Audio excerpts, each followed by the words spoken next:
Thanks everybody for joining this Greater Manchester press briefing. We've just been in the most recent meeting of the Greater Manchester COVID Emergency Committee, and we wanted to update you on what was discussed. Coming live from my loft again, getting very famous, and I'm really pleased to say that I'm joined by the Chief Constable of Greater Manchester Police, Ian Hopkins, today, and I'm going to introduce Ian to speak to you in a moment. But first, the overview from me.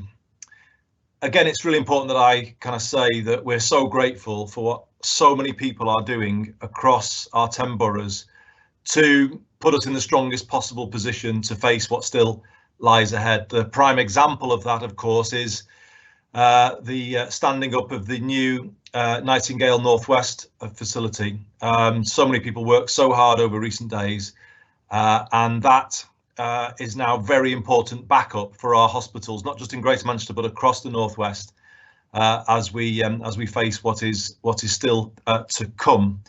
I will give you the overall picture for Greater Manchester that was presented to the committee this morning, so that you have the most up-to-date figures. So in terms of cases in Greater Manchester, there has been a significant increase over the last 7 days. The figure we had last week was 2,263. As of today, that stands at 3,817. With deaths, I'm afraid I have to report the sad news that we've seen a significant increase over the last week, more than doubling, unfortunately. There were 279 deaths reported as of this time last week. That has now risen to 592. Each of one of those is a tragedy for the family concerned, and of course we send our sincere condolences to everybody who is grieving right now as a result of this virus. In terms of other figures I can give you around the capacity of the NHS system and the extent to which it's under pressure. In some ways an encouraging picture, and others not. The encouraging point is that this time last week, admissions to hospital were running at about 52 per day. That has fallen to 41 a day, although it's probably too early to detect any permanent trend there, but nevertheless, those are the figures. In terms of bed occupancy, I know this was something that colleagues were interested in last week. For intensive care beds, where there were 176 patients in intensive care in Greater Manchester this time last week, that has now risen to 226. For non-ICU beds, we have 1,047 patients in non-ICU care. That's up from 888 at this time last week. Bed occupancy overall in the system is running at about the same level, between 55 and 60%. So there is capacity in the system, but you can see there has been an increase in cases, sadly an increase in deaths, more pressure on our hospitals, and this is possible that this will grow over the coming days. Colleagues will remember I gave a figure on care homes last week. In terms of the number of alerts care homes were issuing to Public Health England. Now, this can be an issue with one case, or it can be an outbreak or a cluster of cases. And the figure I gave to this briefing last week was that there had been 83 such alerts issued by our care homes to that point. That has now risen to 182 as of today. And we would say this backs up the concern that is growing nationally about social care, and that was very much the preeminent concern of people on the call this morning. So I wanted to talk to that issue particularly, but also alongside it another growing concern, which is around business support, and just picking up on the Chancellor's statement from yesterday. So I'll deal with those two issues particularly. Before I then introduced the Chief Constable. So as I say, the figures for care homes and the number of alerts or incidents or clusters that are apparent in our care homes having more than doubled over the last week, that reflects the feeling that people have around the need for more testing in our care homes, more timely delivery of personal protective equipment, and actually just more spotlight on the figures as to what is happening in our care homes. I think there is a strong feeling that we don't know the full story, and we need more information, more focus on social care, and that's the call that I've made on the government. I continue to try and be constructive and propose solutions, but I do think we need a stronger action plan for social care. What the Health Secretary has announced today with regards to more testing is certainly welcome, but there are two significant gaps in my opinion. One on protective equipment and one on supply of up-to-date information. So let me just take those two issues in turn. As we stand, there is still no regular supply line of protective equipment from national supply sources to adult social care in Greater Manchester. It continues to be a hand-to-mouth operation. We have been working towards a further delivery of equipment, and we were expecting it the day before yesterday, then we were expecting yesterday. It's finally arrived today. But with regard to masks and aprons, it's about a tenth of what we were expecting and is probably about a day's supply. And this creates a real risk that care homes in Greater Manchester will run out of personal protective equipment. I'm pleased to say that we're working hard as a GM system, and I need to show gratitude towards our hospitals who've stepped forward to offer equipment to backfill some of the gaps in social care, and that is much appreciated. But we cannot continue to operate in this way. We are a couple of weeks away from social care being added to the new national delivery system. So we are still relying in the interim on a faltering ad hoc system that isn't, as we stand today, delivering the goods for social care in Greater Manchester. There's no putting a finer point on it. It's not yet good enough, and that was the feeling from people on our call today. So that needs to be corrected, as alongside, I think, more regular flow of up-to-date information with regard to what is happening in our care homes. Now, all of our councils are in touch with all of their care homes, so there is clear information at that level as to what is going on in them. What we feel we need is a more GM system report that will allow us to in effect operate an early warning system across social care in our 10 boroughs, both in terms of number of cases or outbreaks, but also in terms of the supply of personal protective equipment, so that we can target the resources that we've got more effectively and get those mutual aid systems working properly. So that's the picture across social care in Greater Manchester, and as it stands, it's not where it should be, and we are calling on the government to devote much more focus to social care. Having stood up extra capacity in the hospital system, we believe there is now a need for a much greater, stronger, more urgent focus on social care. If I may, I will turn to questions of economic support. And what our figures that we received today reveal is that there has been a significant increase in the number of businesses expressing concern about the effect of COVID-19 on their business. Over the last week, the number of businesses reporting that there had been an impact on them has risen from 76% to 93% of businesses in Greater Manchester. That suggests things are getting tougher for them, much tougher the deeper that we get into this. From an encouraging point of view, the 10 local authorities have been working flat out, particularly over the weekend, to get business support grants out to qualifying businesses. And the latest figure is that we've paid out as a Greater Manchester system £130 million to our businesses from this scheme, which equates to about a quarter of all grants that will be given out under this scheme. There is a concern that some businesses are not still applying, and we would encourage them to do that. We want eligible businesses to apply, but there is alongside that a concern about fraudulent applications, and we are going to be working with Ian and his colleagues to bear down upon fraudulent applications to that scheme.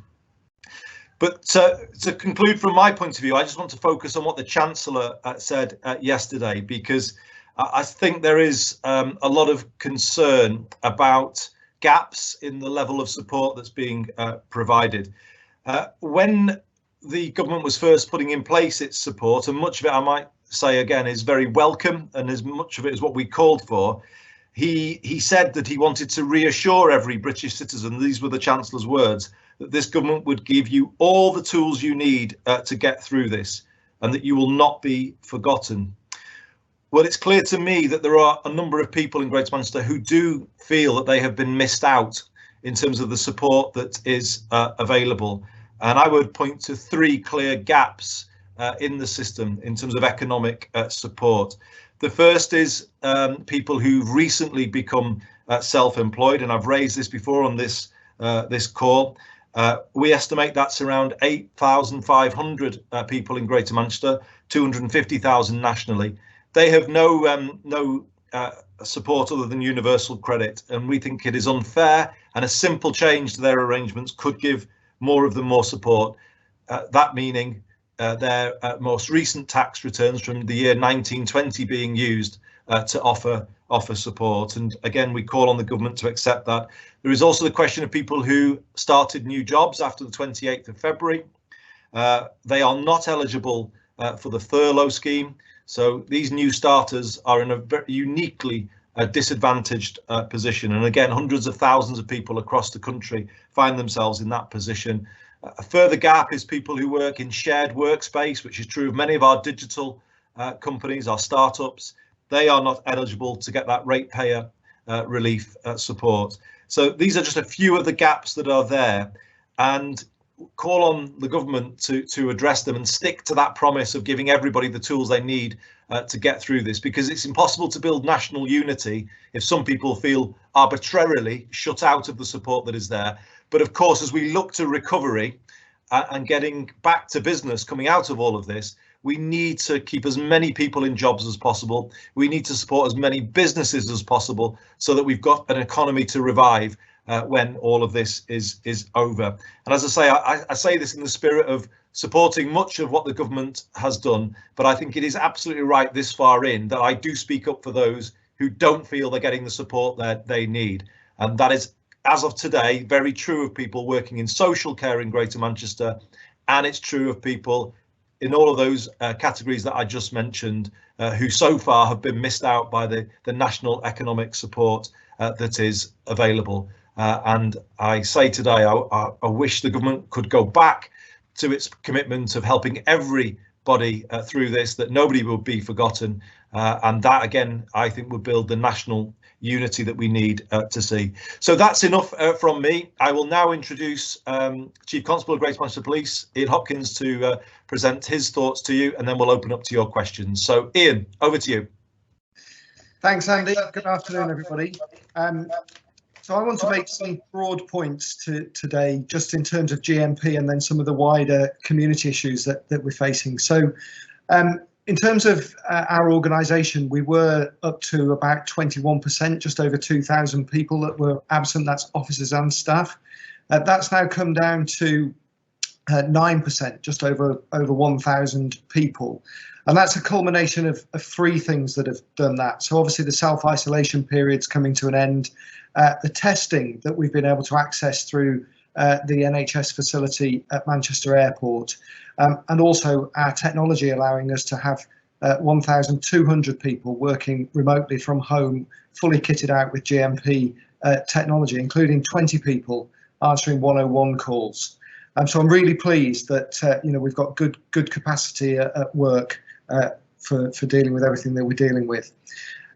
The second point is around the volume of house parties that's been widely reported, and I wanted to thank many of you that are on this call today for the support that you've given us in our campaign prior to Easter, encouraging people to stay at home.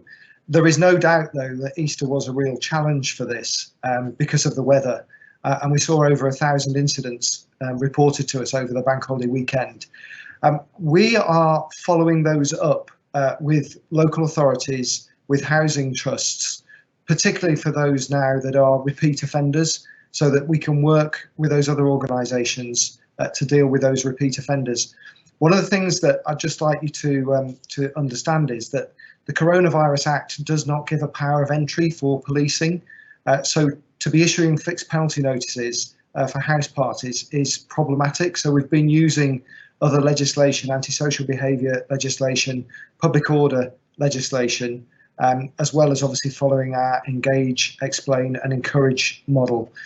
So I just wanted to explain that so you understand later today when the fixed penalty notice numbers are released nationally, that it won't include dealing with house parties for those reasons.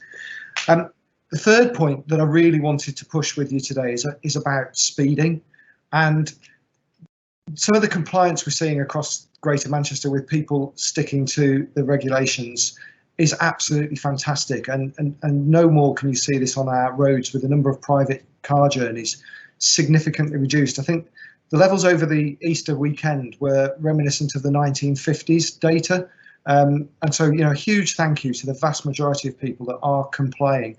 But unfortunately, people using our roads are now treating them as a racetrack. And I know the Mayor spoke about this last week, where we usually get 1 in 10 speeding. We're now seeing 4 in 10 speeding. But I wanted to share with you some of the figures because they are really quite shocking and are putting other road users' lives at risk.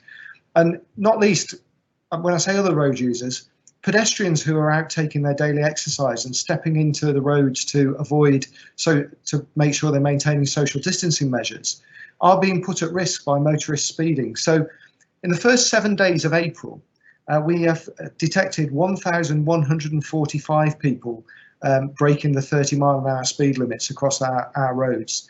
The highest recorded speed was 81 miles an hour in a 30-mile-an-hour zone, which I think you'll all agree is utterly ridiculous.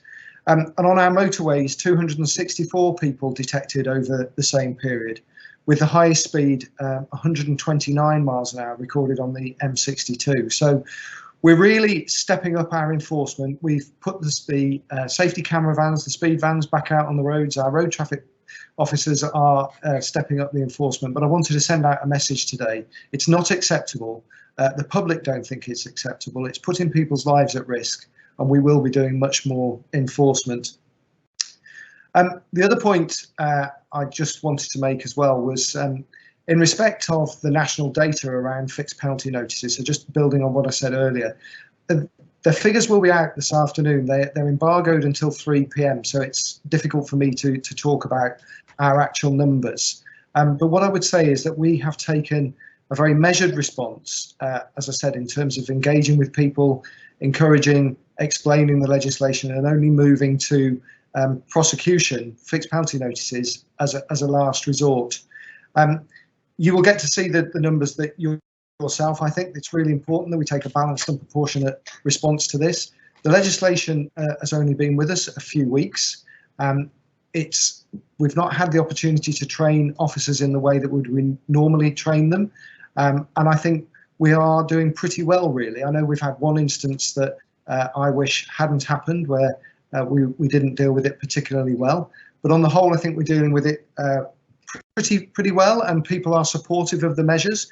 And just to let you know that of those that we've issued, when you see the figures, 6 are from outside of Greater Manchester, 7 have previous convictions for knife crime, 6 previous convictions for robbery, and 9 previous convictions for Class A or B drugs. So you probably sort to see the sorts of individuals that we're still dealing with out on the streets of Greater Manchester who are breaching the regulations.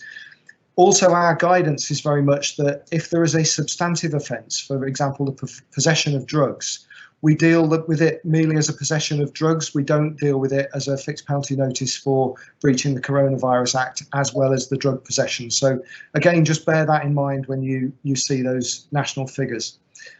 Final point for me is just about operational policing day to day. Because of the circumstances we find ourselves in, we've probably got the most visible policing across Greater Manchester that we've had in the last decade. So we are continuing to target those committing the most harm to our communities, and particularly organised crime. And only this weekend, an operation in Salford saw us execute 2 firearms warrants, 2 firearms strikes on vehicles, 14 people arrested, a range of offences from attempted murder to firearms to money laundering to drug offences. 2 individuals charged and remanded in custody, 1 recalled to prison, 11 released under further investigation. But we found cannabis farms, quantities of drugs, bullets, high-value stolen vehicles. And I just, again, want to reassure the public of Greater Manchester that we continue to target organised crime. And as Andy said, we are supporting the wider effort around the support to businesses, and also our efforts to buy personal protective equipment by now looking at those that are trying to commit fraud around those things that are very much needed by our key workers in our communities and businesses at the moment. So we're going to be working very closely to try and make sure that anybody who thinks that they can defraud individuals at this time or organisations will be brought to justice for that. And that concludes sort of my general overview, and I look forward to taking some questions later. Thank you. Thank you very much indeed, Ian. So colleagues, over to you, or over to Ross to moderate the questions. Thank you very much, and thanks to those colleagues in the media who've submitted their questions. Please do feel free to keep submitting them as we go through the question and answer session now. For both Andy and Ian, there's 2 questions here, one from Niall Griffiths at the Manchester Evening News and one from Andy Bound at the FT that concern the temporary mortuary. So Niall's question is, last week we saw the opening of the temporary mortuary in Trafford. How likely is it that we'll need to build another facility of its kind in the coming weeks? And is the CA looking at potential future sites? For the Chief Constable specifically, the Trafford mortuary has been staffed by specially trained GMP staff and officers. Why are police officers needed to staff a mortuary, and what they will be doing? Will this involve frontline officers being redeployed? Andy Bounds has picked up the same point but has a specific item asking Andy, is there enough PPE for funeral directors? So those questions came in at 1:33. Okay, thanks, Ross. I'll answer the general points and then refer the GMP staff point to Ian. The first thing to say in response to Andy's point about are they being used, well, the Trafford Park site has gone into use in the last couple of days, so it is operational. So that has been a recent development. In terms of will more be needed, I don't think so. And there are no plans at the moment to take on board another site. So I think the capacity there is a capacity in the mortuary system, if you like, across Greater Manchester, which has actually increased now with the opening of this site. And the figures presented to the leaders this morning show that there is now significant the capacity that we need now to face what's coming. So no, there is no proposal at this stage to look for another site. In terms of protective equipment for funeral directors, it was raised briefly on the call this morning. The instruction that is coming from the government is that some of this kit that is being sent to us from the national stockpile should be made available to funeral directors. But as I was saying before, it's barely a day's supply for social care. So how we can do that with the way the kit is being provided, I honestly don't know. Well, we can't, I don't think, or if we can, we'll be depriving another part of the system. The government has to get a grip on this and get a grip on it urgently. The current system is not working. Now, it may only be a time limited system before the national delivery system kicks in for social care, but even so, we need better arrangements than the ones that we've got now. This hand-to-mouth existence isn't right. We need continuity of supply, a regular supply line for social care, and indeed for funeral directors and other services that will need it. And that means them opening up the stocks so that we can get our hands on it, and that isn't currently happening. Ian, shall I refer the question to you around GMP staff at the temporary mortuary? Yes, thank you. I mean, this has been a huge team effort right across Greater Manchester, in the same way as the Nightingale Hospital was to get this facility open. And we've engaged military, GMCA, local authorities, and GMP staff working with the coroner. The reason the GMP staff are in there is because we wouldn't be able to actually run it operationally on a day-to-day basis without the support of my colleagues. And I was delighted that 250 of my staff and officers volunteered to take on those duties. Clearly, I have people that are trained and are very well experienced in dealing with those that are deceased with dignity, and dealing with the families of those with respect. And I think it's really important that we fulfil that role so that the mortuary staff that usually operate in our fixed mortuaries can continue to do that across Greater Manchester. So it was part of our overall effort. Yes, it has meant that some officers have been redeployed and staff have been redeployed, but it was about us supporting the Team GMP effort. And as I said earlier, the volume of people we've got back at work, and some of the levels of compliance that we're seeing and the fall in recorded crime, we've got capacity to do this at the moment to support those families who've lost loved ones, and we should never forget this. This is about them and treating them with respect and dignity. Thanks very much, Ian. Ian, there's two questions here from you. One from Tom Danbach in the first instance, that talks about the lockdown. Chief Constable, with the lockdown set to be extended for 3 weeks, how confident are you that your officers can continue to maintain the measures? Are you finding more people are starting to flout the rules as the lockdown goes on? Officers are clearly facing pressures and facing attention on social media. What guidance to officers do officers continue to receive? And a similar question from Sarah Rogers at 157 from Granada Reports. A similar question saying, with the extension of the lockdown expected, what are your concerns given the huge numbers of parties and gatherings the forces having to break up? How will you cope if this continues to go on? I think that really good questions, because it's a wider issue for society, isn't it? As we all face these really unprecedented times, and the longer it goes on, the more challenging it gets. I said right at the very beginning when we went into this situation that policing by consent is so precious to this country, and we cannot lose it at this time. So we will continue to push the message with the public that we can only do this with their support, that they have to abide by the regulations, and just to continue to say the vast majority are. I explained earlier we are going to be following up those that were having parties and blatantly flouting the rules. We are able to issue fixed penalty notices when we need to. We'll continue to do that. We're going to up some of the activity around the vehicles on the roads, particularly those that have got numbers of people in them and are speeding excessively. But I want the people of Greater Manchester to be with us on this. I don't want it to be the police versus the people of Greater Manchester, because I don't think that's healthy for our relationship and policing by consent going forward. So we will continue to press those measures and ask people to act responsibly. But those that are flouting them deliberately and repeatedly, we will have to deal with through the law. Thanks, Ian. Andy, this is a question for you from Nigel Barlow about Manchester, also concerns the length of the lockdown. This morning, the leader of your party, Keir Starmer, asked the government to provide a strategy for moving out of the lockdown. Do you agree with him, and how long do you think this lockdown on the economy of Greater Manchester can last before there is no economy to come back to? And that's the first question at 1:32. Well, I do agree with him that we need to have an open debate about how we come out of the situation that we are in. So we've seen in recent days suggestions floated that there might be a phased regional release from lockdown.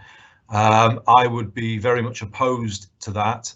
The idea that other parts of the country could return to something approaching normality while people here would still be in a lockdown situation would feel to me to be unfair and untenable.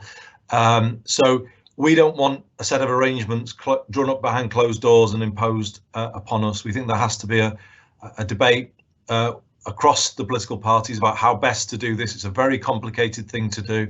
I'm sure the Chief Constable would have a concern about an immediate release from lockdown and everything that might imply for public order. So, this needs to be thought through carefully, but it mustn't either, though, undermine the stay-at-home message, because if colleagues can see the data I've just given at the start of this discussion today, we are seeing a steady climbing in cases in Greater Manchester at the moment. That is creating pressure on our hospital system. I think the latest forecasts are that the peak may come slightly later in Greater Manchester than we previously thought. So there can be no undermining of the discipline of the stay-at-home message at the moment. So while we need to prepare for what releasing from lockdown might mean, we need to do it with that very much stay-at-home message front and centre, and no weakening of it. But we do have to do these things simultaneously. We can't sort of just dig in and then just think about releasing from lockdown 3 or 4 weeks down the line, because it's so complicated that it needs to be properly understood, and those discussions need to be had.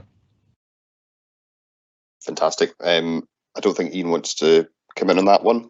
Well, I was just going to say that, I was on a call with the Commissioner of the Met and the Home Secretary this morning, and I raised exactly that issue about a phased release, not phased in terms of regionally phased, but phased in terms of the regulations, because, our real concerns are that it would be like a bank holiday times 10 if all of a sudden we went from what we're facing now to nothing, and the demands on policing then I think would far outweigh anything we might find ourselves facing over further weeks of the current restrictions. So that really does need thinking through as we start to come out of this crisis.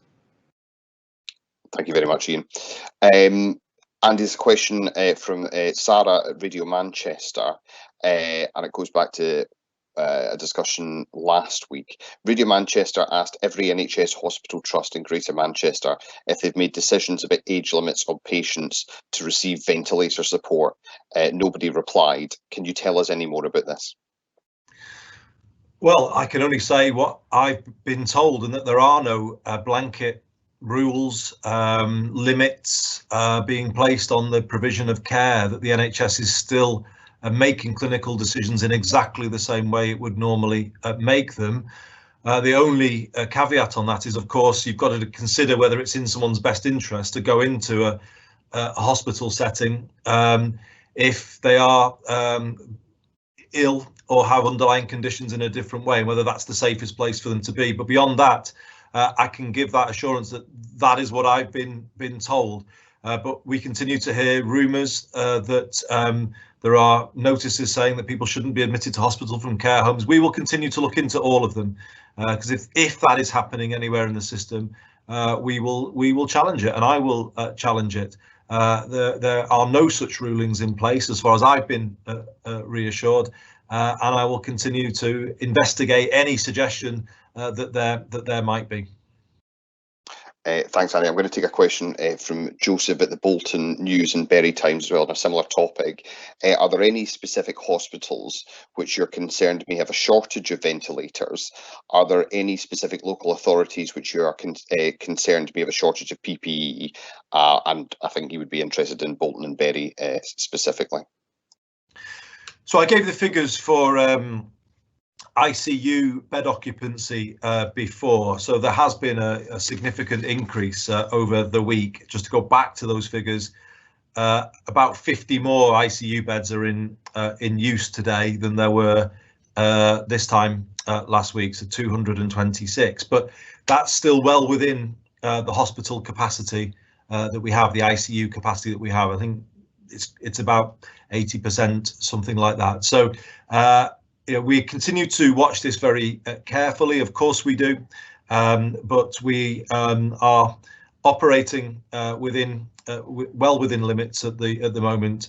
And as I said, overall hospital bed occupancy is running at about 55 to 60%. And it gives me the opportunity actually just to say a concern that was raised by Sir Richard Lees on the call today, which is there may be a situation where people with other health conditions are opting not to bring 111 or 999, even though ordinarily they might do, thinking that there wouldn't be a bed for them, or they can't go into hospital at this time. And there's a message to be given out there to say that that isn't, you know, if people need to go into hospital, they should go into hospital, and you know, the capacity is there for them to be treated in the way that they need to be treated. It goes back to the earlier point. You know, there are no rules here saying that other patients can't go in, and it's very important for me to be able to say today, if people need that kind of hospital care, they should continue to access it in the normal way. In terms of managing the system and also PPE across the system, I think a positive of the way Greater Manchester is working, and this very much came up today, is the mutual aid that's taking place across the system, both between our hospitals, helping each other out and sharing where they need to, but also hospitals helping out social care, but also other public services as well. And this is one of the unique strengths of Greater Manchester. Those relationships that we've built up over many years are coming into their own right now, because there is the trust there and organisations are working together on that basis. The problem comes if we just simply don't have enough PPE in the system. So while hospitals have lent to our social care providers in the last couple of days, you know, the risk is that they can't pay back if the PPE is not coming into social care. And these are the challenges that we've got. But Greater Manchester is operating a mutual aid system right now, and it means we are doing our best to look after all parts of our system. But it is becoming challenging with the faltering supply line for social care from the national supplies. Thanks very much, Andy. I'm going to try and take questions from those people who haven't yet had a question answered. Apologies to those who've submitted multiple questions. These are two questions on care homes, initially from Richard Marsden at the Daily Mail. Andy, on care homes, do you have any figures for the total COVID-19 cases and total deaths in GM care homes? He's aware of the horrendous situation elsewhere around the country, where care homes have reported large proportion of their residents falling ill and up to a fifth having died. How many care homes do those figures cover? Have there been any homes which have been hit particularly hard in Greater Manchester? And if we have any figures around that. And just to follow on, we'll get Pat Hurst from PA 2 o'clock. Do you have any figures on the numbers of care homes in GM or number of people receiving care at home? When is the peak expected to hit GM, which we touched on earlier? And if there is spare capacity within hospitals, why can't care home residents be treated in hospitals? So that's Richard Marsden at 1:46 and Pat Hurst at 2 p.m. OK, thank you, Richard. So to come to your question first, I don't have those precise figures, I'm afraid, in terms of total number of cases or deaths. And that's why I was referring earlier to a strengthened data system covering the GM care system. Local authorities are in touch with care homes, and more granular information is held at that level. But we think we need to bring that up to a GM level so that we can have that picture of what is going on. The figure that I have given is the figure for alerts sent by care homes to Public Health England. So the 182 relate to individual cases, clusters or outbreaks. But the fact that there's been 100 such alerts in the last week, I think, is a real cause for concern. And that suggests to me that the virus is actually spreading in care homes. And there are things that need to be done here to get more control over what is happening in care homes. Now, the supply of personal protective equipment is absolutely crucial in that, but so is the availability of more testing to our social care staff. So positively, we've seen more testing capacity coming on stream in Greater Manchester. There's now a facility in Salford at the AJ Bell Stadium. There's a new facility at Haydock Park Racecourse. There's one in Rochdale. So more capacity is springing up. Many of our boroughs are bidding for testing sites, and there's a decision due later this week on that. And much of that capacity will be available to care home staff.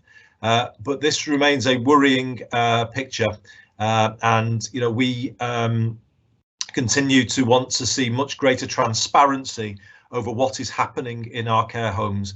because it's only with that transparency on what is happening that we will then be able to target the resources properly in terms of protective equipment and testing capacity. Ross, the second question was? That was Pat Hurst at 2 o'clock. I think you've covered much of it there, but there was a point about when is the peak expected to hit Greater Manchester, and if there is spare capacity in the hospitals, why can't care home residents be treated in hospitals? Well, they can, and they are. You know, there had been a concern that there'd been a black blanket ban again on there being admission of patients from care homes to hospitals. Now, I'm sure there are isolated examples that need to be looked into, but there is no such blanket ban. And I think one of the features of Greater Manchester is our care system works very well with our acute system because of the higher levels of integration between the two that we have. But there's no complacency about these issues. We recognise the need, as I said before in response to Richard's question, for more information about what's happening in our care homes. And I think this is a national issue. You know, I think nationally we haven't got a clear enough focus on this, and there's the lag in the data, particularly the death data, which I think isn't helping either. The call I would make on the Health Secretary, who I know is going to address these issues later today, is he needs to set out how we can have a more structured early warning system for what is happening, so that care homes are reporting indicators quickly to local authorities, be that about supply of personal equipment, outbreaks, deaths, whatever it might be, and that data can be produced almost on the same basis as the hospital data, so that we can have an ongoing picture of what is happening. And I think the lack of that is causing some of the issues that I've alluded to today. Thanks, Andy. I'm going to bring in Ian, because there's 2 questions here for you. From Joseph at the Bolton News and Bury Times, and I know this might go to the issue of some of the information being embargoed, but how many fines of £30 have officers issued to individuals breaking lockdown rules? Have there been any borough-specific trends, including Joseph being from the Bolton News and Bury Times is asking if there's any specific examples in his patch? And also from Jennifer Williams, do you have any particularly outrageous or ridiculous examples of coronavirus behaviour that you were called out to over the weekend? So in relation to the numbers, as I've explained, that they're embargoed until 3 p.m. this afternoon. I've got them at a force level. I haven't got them broken down to a borough level.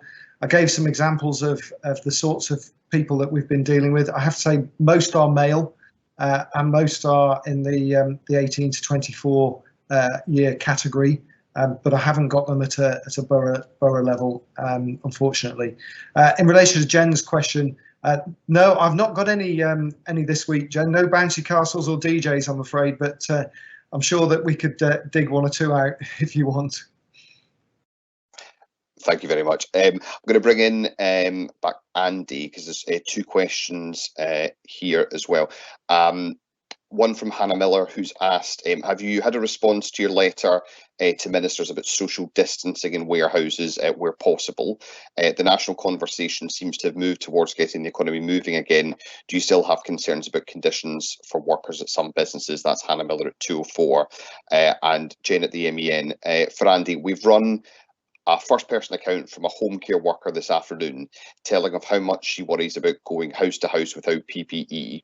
She is keeping used PPE in her boot because she has nowhere to put it. We're not hearing much about domiciliary workers in the news. Do you have concerns for this workforce and the impact on people they're looking after? Is it possible this is a secondary crisis that's being overlooked? Well, thanks, Hannah. Thanks, Jen. So, Hannah, in response to your question, I think we have had a reply to the letter, and in many ways it's superseded by the national guidance that's been issued in recent days, which repeats the position of the government that premises are allowed to open, and it even says that even if it's not fully possible to observe the guidance. So that is the national position, and I'm afraid I don't agree with that national position. So it's just difficult now, with that being the national guidance, to challenge. Although we do continue to raise people's concerns where they're raised with us. But I think the government needs to take a similarly strong line, as Ian has been describing, with social gatherings, with regard to workplaces where people can't be adequately distanced or protected. And I don't understand the contradiction between those two things. So I continue to have the concern, but the national guidance that's been issued in the last few days, I'm afraid, means that the concern has not been taken on board. Jen, I do have great concerns about the domiciliary care workforce, exactly as you describe, because often they are working out on their own with less support than staff who work in care homes, and it's a sorry picture overall, isn't it? The social care workforce. I'm glad to see you and your colleagues in the media giving the social care workforce much greater focus, and rightly so, in my view, long overdue. The position with regard to domiciliary care workers, as I understand it, has been complicated further in the last few days, in that Public Health England have issued guidance on the wearing of PPE, which actually might require them to use even more PPE, which is further adding to the challenge that we have around continuity of supply. So it does feel as though one bit of government is not matching up with what the other bit is doing. If Public Health England are calling for more to be used, then the supply has to meet that call. But you're absolutely right to raise this.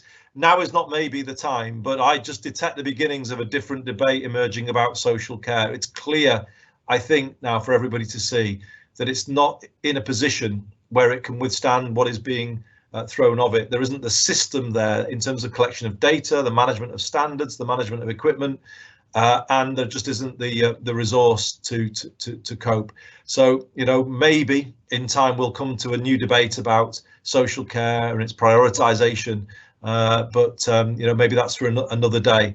But I think the issues in social care now are very much there for people to see, and I hope the government will come forward with a convincing plan later today on not just testing, personal equipment, data. These are the basics of a system that will allow us to get a grip on what's going on in our care homes and in our care system more generally. Thanks, Andy. I've just got one question from Revolution Radio, and then I'm going to take two for the Chief Constable. But initially, Grace from Revolution Radio. The Metro Mayor in the Liverpool City region has announced £400,000 worth of grants for the entertainment industry to support companies through the pandemic. Are there any plans, similar plans in Greater Manchester? Well, thank you for the question. We have released our cultural grants. We've paid up in full in advance, so a lot of our cultural organisations are receiving that funding, and that I think has been helpful to them.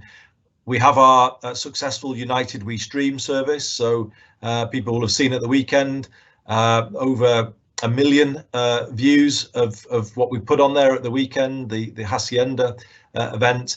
Very much emphasising the stay-at-home message, because obviously getting that message out to younger people, but funding raised through that system is going to support the nighttime economy and many of our entertainment venues. So we are doing similar things to Liverpool, but we're very clear that the nighttime economy could be very hard hit by what's happening right now, and hence the efforts we're making to support them. Thank you. I've got two questions for the Chief Constable, one from Niall Griffiths at the MEN. Last week, GMP apologised after a video emerged of an officer arresting and handcuffing a man who was said to be moving a tree for his mother. How confident are you that your officers understand the new coronavirus legislation and are using their new powers responsibly? And as well, Sarah Rogers from Granada reports, has there been an increase in attacks on key workers? What type of attacks are you witnessing? So Sarah Rogers is at 157 and Niall is at 136. I mean, we've been dealing with hundreds of incidents every single day since the new legislation came in, and on the whole, we've got them absolutely spot on. It was very, very disappointing to see the video evidence from the one at the weekend in Fallowfield. We immediately apologised. One of my senior colleagues went and visited the gentleman concerned and his family and gave an apology in person. There's a professional standards investigation into that individual and their actions. As I said earlier in this conversation, you know, the legislation was rushed through because it's emergency legislation, and we had to get it out nationally and locally as quickly as possible. So we were always going to see individuals that got it wrong, and unfortunately, you know, we had that example last weekend. But I would reinforce that on the whole, I think officers have acted proportionately. We've really engaged our communities around it and gone down the explanation and encouragement role. You'll see that when that comes through in the figures this afternoon when they're released compared to other areas of the country. I think we're getting it right, to be honest. The counter side to that is the question about attacks on emergency service workers, and unfortunately we've seen attacks on officers and paramedics and NHS workers. And you know that the colleague of mine, Ellie, who's a 21-year-old officer who was bit at the weekend, and I think many of you will have seen the horrific images, just sort of shows some of the things that have been faced. We've seen increasing numbers of people spitting at us and paramedics claiming that they've got the virus. It is just shocking, and I said at the weekend, words failed me with that bite on Ellie. Fortunately, the individual was charged with an attempted Section 18 wounding as well as an attack on an emergency service worker, and they've got no previous convictions, and the court remanded them in custody. So I think that shows how seriously the courts are taking that matter as well. But it is something we're monitoring very closely. The testing facility that we've now got across Greater Manchester is able to give some comfort to colleagues that are attacked in this way, because at least we can get them tested pretty quickly rather than having to go through the trauma of waiting to know whether they've contracted the virus from this. Thank you very much. Andy, this is the final question, and then if you've either you or the Chief have any final comments you want to make. It's from Niall Griffiths at the MEN. For Andy, Keir Starmer has today asked the government to prioritise opening schools and raised concerns about the lockdown causing inequalities between students and their peers who are better off. Do you agree with this analysis? And also, do you have any indication of how schools that remain open with skeleton staff, something which you called 4 weeks ago, are coping? And that's at Niall at 208. Thank you. Well, yes, I do have those concerns, because as I was saying at the beginning, if everybody isn't given fair support, then the lockdown is going to get harder and harder for people. So if there are gaps in the provision that the government is making, what do those people do if they are really then starting to struggle because the money just isn't there to pay their mortgage or pay their rent or feed them and their kids?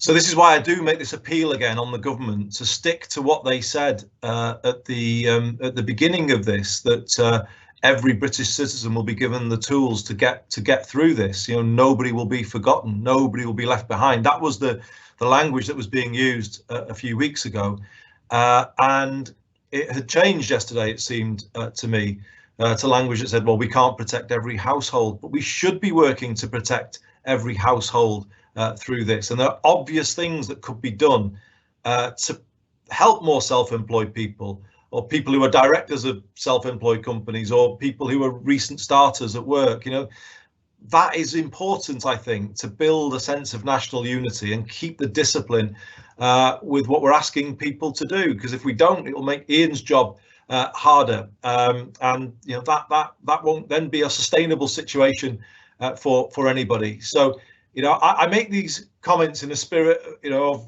trying to be constructive. You know, I'm trying to help where I can, but where we are presented with examples of things not being right, I think it's also important for me to use my voice. And I think staff in the social care system need me and others to use our voices for them right now, because things are not right. And so therefore we do need to speak up for them. But there are other people. You might say that's like 80 or 90% of people have got an arrangement now that they can live with for the foreseeable future. But there are pockets of people who haven't got that, and they too need a voice. And it's very important, I think, that somebody in my position gives them a voice, not in any way a political or point scoring way, but simply to say more needs to be done. Chancellor, you've done a lot for people, and it's welcome, and we appreciate what you've done. but don't leave some people out here, because that isn't fair. And that's very much the message that I wanted to give today. And I have to say, in terms of a final comment, Ross, as you said, there does appear to have been a change in terms of the message to local government. And this too reflects a sort of change in the government's message from where it was a few weeks ago as to where it is now. Go back a few weeks ago, it was a message of spend whatever you need. We'll look after you when we need to. You know, just get the money out and just do what you need to do. Language has changed in the last week to more of a language of, oh, we'll have to now share the burden of this. So, you know, you'll have to think about what you're spending, because, you know, we're going to have to do a cost sharing arrangement later down the line. With regard to the work we're doing on homeless people, we've now been told that perhaps there won't be an arrangement for people who've no recourse to public funds.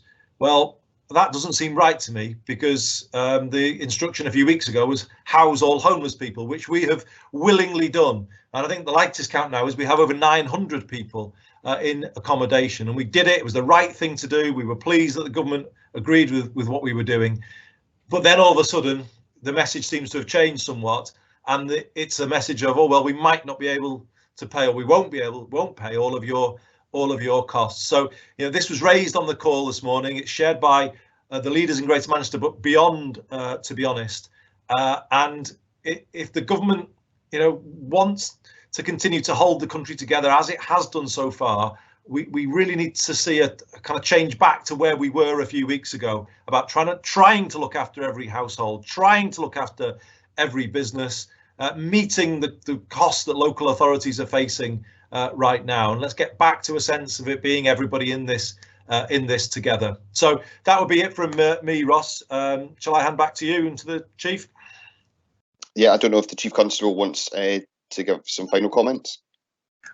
Just a couple of points, really. I think the team effort that's going on across Greater Manchester, people should be really proud of. And I co-chair the strategic coordinating group with Eamon Boylan from the GMCA. And I just see it daily with people, as Andy's described, sharing PPE. We're all contributing to that mutual aid to try and get it to where it's most needed. Through to the High Sheriff's Police Trust donating £50,000 for refrigerated units to go into our food banks. So there's a real team effort going on here, which I for one are proud to be part of, even though this is really challenging for all of us. And then my final point is slow down on the roads and stay at home so that we can all get through this and see fewer people die across our region, because that's absolutely what we're all trying to do and achieve. So thank you very much.